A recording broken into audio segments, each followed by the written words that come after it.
Welcome back for a new video, and in today's episode, firstly and foremost, happy Friday. Hopefully everyone's doing great and excited for the weekend. Also, next week is going to be, it's going to be another great week. I can already feel it. But in today's video, we're going to be going over some economical data. We just got numbers and also the current unemployment rate. This is really bigger than people think for companies like SoFi. So we're going to be talking about SoFi in today's video.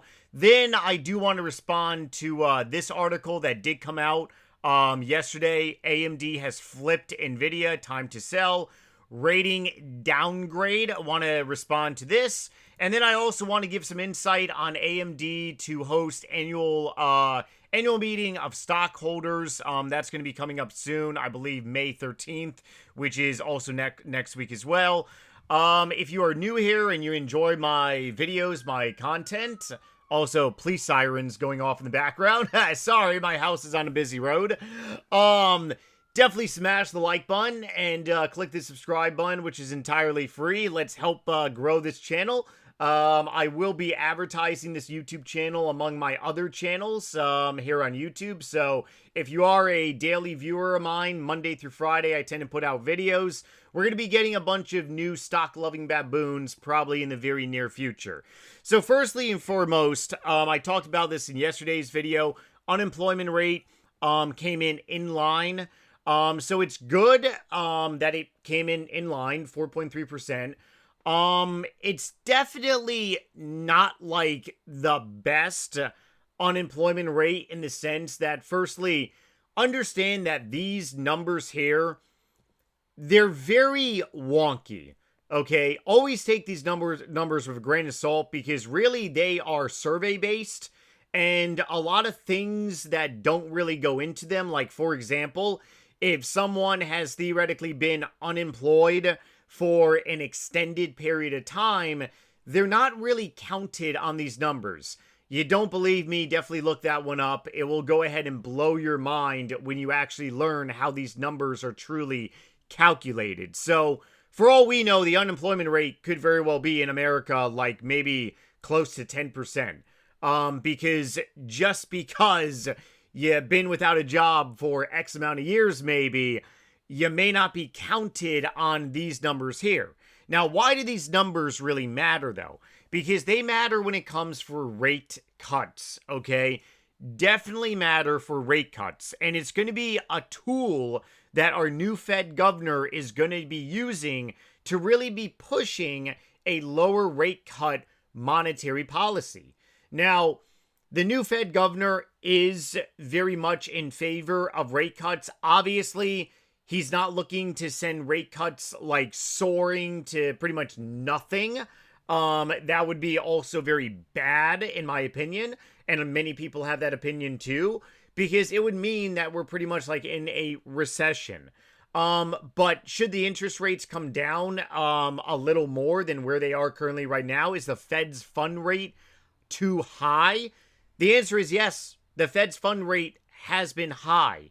And the reason why Jerome Powell kind of stopped cutting interest rates this year is because of temporary inflation that he saw. The new Fed governor is really going to probably look past that. And I really do believe that the Middle East is going to be wrapped up relatively soon.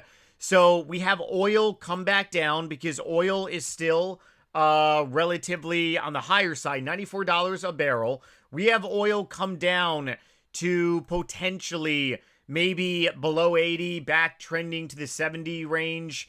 Definitely pre-Iran. So that could be used as fuel, especially for the Trump administration to say to the new Fed governor, hey, we're done in the Middle East. Oil's coming down. This temporary inflation's going to be wrapped up. Okay, maybe he can resume 1 or 2 rate cuts for this year. The market is pricing in 0 rate cuts for 2026. If we just get 1 rate cut for 2026, a 25 basis point, which is really nothing. And if you actually study the market and learn how monetary policy works, in the economy, it takes months to maybe a year or longer for the economy to actually feel that rate cut. It's pretty remarkable. So therefore, we're probably not even going to feel the rate cut until maybe 2027. All the rate cuts that Powell did last year, it's not like overnight, stuff changes. It takes time. It's a slow process, okay? But the Federal Reserve also doesn't want to make the same mistake they did during the 70s. They cut interest rates too quickly. Inflation went back up. During the 70s, it was called the Great Inflation. Very, very rough times. My parents were alive during there. Water cheers. They remember how the Carter administration completely messed up a lot of stuff. And it was just not a good time. You're talking about mortgage interest rates were double digits? Like, that's insanity. People can't even afford to buy a house right now with interest rates 6 or maybe close to 7%. You're talking double-digit mortgage rates back then? Like, yeah, no wonder why the Carter administration got slaughtered, right?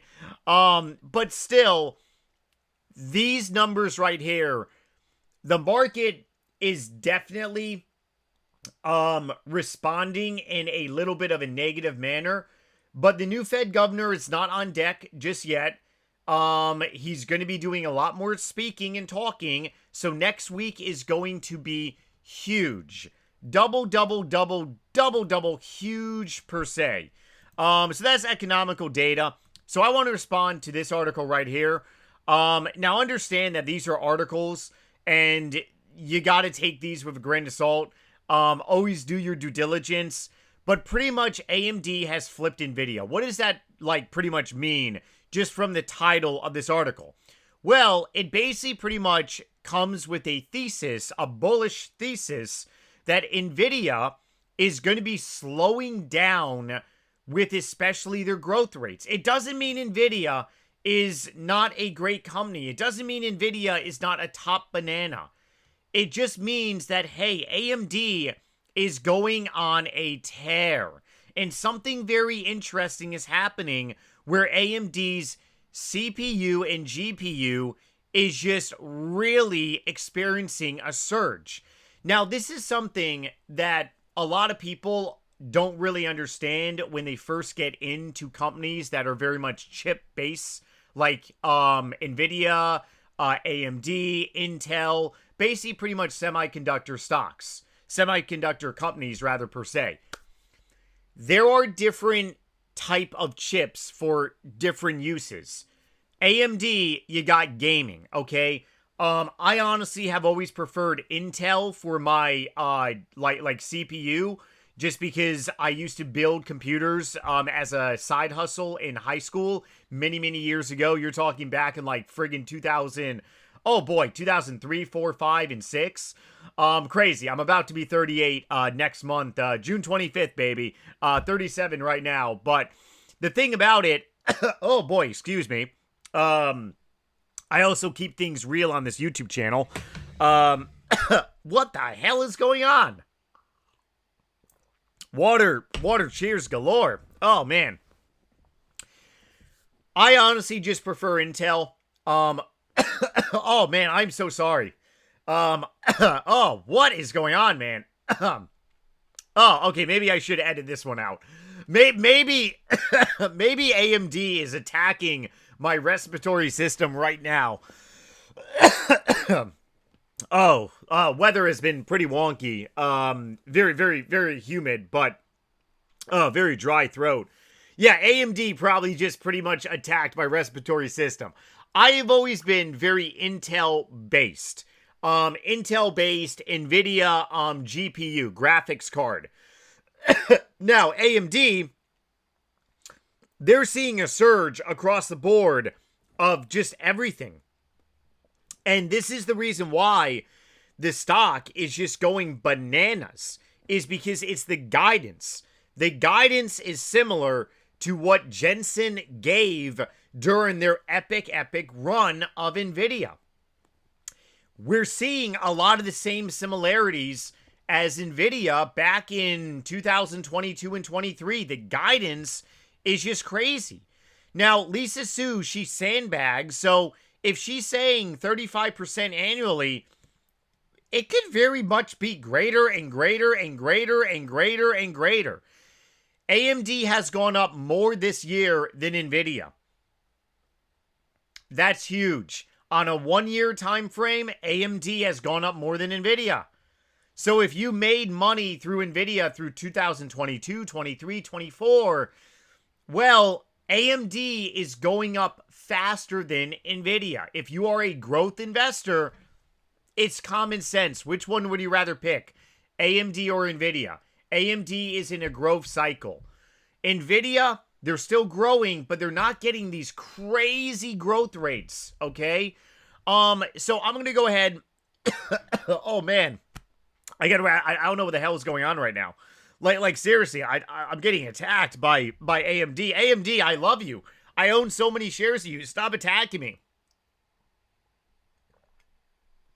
It has to be because I said that I prefer Intel. It has to be. Okay. Closing note of today's video. AMD to host annual share meeting to stockholders.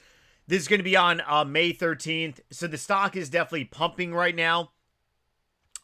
Very important. This is going to be huge, but ultimately understand that this shareholder meeting could very much be buy the rumor, sell the news. Right now, maybe people are getting into AMD because they very well may. Yeah, and the market's kind of pretty much red right now. We got SoFi pretty much down almost 2 points. Adobe software is definitely down. Palantir, Meta, PayPal, Oracle is holding. But AMD, we are way above technical analysis here. But this is where technical analysis fails, okay? I am a technical analysis trader and investor, but this is where technical analysis ultimately fails. Why is that? Because right now, you have people looking into the future and realizing that AMD is going to be $1,000 probably on a bear case in the next couple years. AMD in the next couple years on a base case could be $1,250. AMD in the next couple years on a bull case could be $1,500. You think I'm crazy? Well, why did people buy the friggin' dip yesterday then? Why? Okay? Now, what can pretty much happen on a technical analysis basis? Well, we could very well do something like this. Okay, we could trade sideways. Trading sideways will go ahead and naturally move up the moving averages. We got the 50-day, the 100, and 200-day moving average.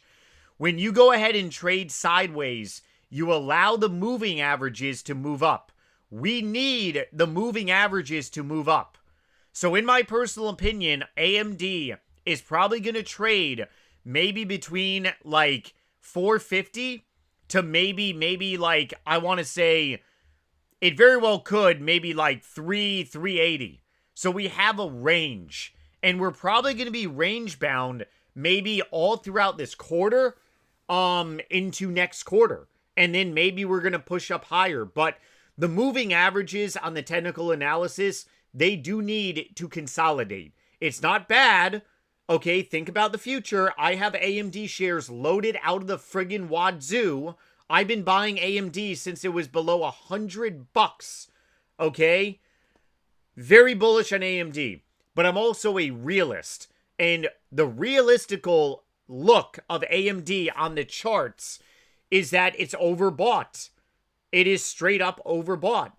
But it can consolidate. It doesn't mean AMD has to crash all the way down to 252. No. Okay, no. That would be crazy. Think about how many people would be buying AMD if hypothetically it went down to 250. Would I be adding AMD shares? Oh, you bet your white ass. Oh, yes. And if you're not white, well, you bet whatever color your ass is. I'm a white man, so hey, I have a white ass, so I got to bet my white ass over here. But seriously, yeah, you can bet whatever color your hiney may be that I will be buying shares. You're probably going to be buying shares if you're a long-time shareholder of AMD. If AMD goes to 250, I'm gonna have to buy more shares. Like, realistically, because AMD, oh man, that would be crazy. Now, what would make AMD go down there? We can sit here and we can guess and play games. I'm not going to go ahead and do that. I do gotta pound some water or something. I don't know. Maybe I gotta open up some windows. So I'm gonna wrap up today's video on this closing note here. SoFi, very bullish on the forward guidance for rate cuts. AMD, the annual shareholder meeting, a lot of people are speculating even more good stuff is coming around there. I honestly think the shareholder meeting is going to be a regurgitation of what was given to turn earnings. And at any dip on AMD at this point, I really do see it being bought. So stay motivated, everyone. If you are a longtime AMD shareholder like me, it's looking like this party is just getting started. If you are a long-term shareholder on SoFi, the party will start soon.